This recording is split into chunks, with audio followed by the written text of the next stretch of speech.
در مرکز مأموری ولایت ختلان شهر باختر به افتخار جوانان شجاع وطن که با اختیار خود برای ادای خدمت حربی در صف قوه‌های مسلح جمهوری تاجیکستان صف آراستند، مراسم تنتنوی روز دعوت شونده برگزار گردید. در این تدبیر مهم که از جانب کمیسریت حربی ولایت راه اندازی شد، صدها نفر دعوت شونده از شهر و نواحی ولایت جمع آمدند. باید قید نمود که در روز اولی سفربرکنی از 25 شهر و ناحیه، 4 ناحیه ولایت ختلان، بخش، فرخار، خراسان و مومن آباد سربلندانه نقشه دعوت را به اتمام رسانیدند که این از حس وطن دوستی و خویشتن شناسی هر یک جوان خودآگاه این ملت و میهن درک می‌دهد. تنتنه این روز خاطرمان برای هر یک از این دعوت شدگان از راهپیمایی آغاز گردید.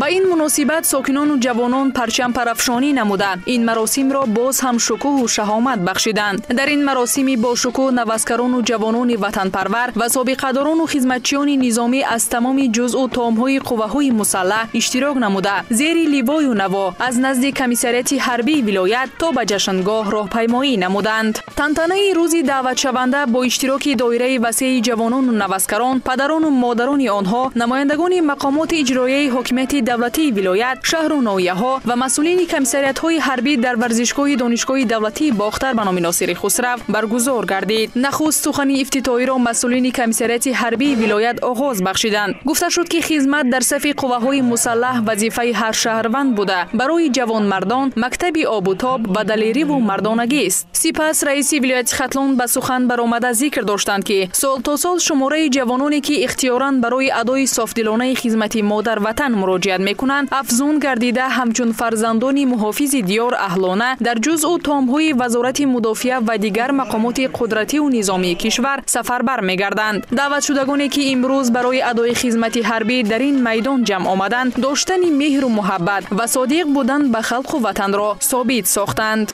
این روز با خاص خودم به سر قوه‌های مسلح جمهوری تاجیکستان سفربر میشوم و من فخر از آن میکنم که خود را همچون حمایتگر و جانسپار این وطن عزیز خود می‌شمارم و من تشکر خود را با والدین می‌رسانم که من از بارازگی آنها و دائما که آنها من این نقشه از خود داشته خود را عملی می‌سازم و با وطن خود صادقانه خدمت می‌نمایم. فخر اساسی من در آن است که من به قول داده خود نیستم و در نزد ملت عزیز خود خدمت می‌نمایم. همچنین در مراسم سفربری نوسکران، والدین و جوانانی که اختیاری به خدمت می‌روند برآمد کرده حمایه شأن و شرف و سرزمین میهن را به دیگران نیز تلقین نمودند. من امروز فرزند خود را افتخارمندانه به صف قوه‌های مسلح جمهوری تاجیکستان گسیل می‌نمایم. سربلندم که به مردم سرزمین تاجیکستان خدمت می‌کند. شکرانه که وطنمان از سیاست با برار اساسگزار صلح و وحدت ملی پیشوای ملت پرزیدنت جمهوری تاجیکستان امام علی رحمان تنج و آرام است.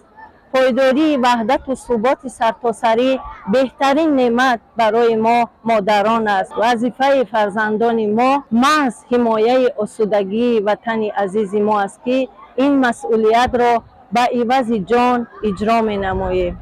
من به صف قوه‌های مسلح جمهوری تاجیکستان داخل شدم و می‌خواهم که وطن خود را محافظت نمایم و اینچنین نفرانی که سن و سالشان به خدمت حربی رسیدند دعوت می‌نماید که اومده صادقانه خدمت نمایند. خدمت وطن مادر قرض هر یک شهروندی ماست.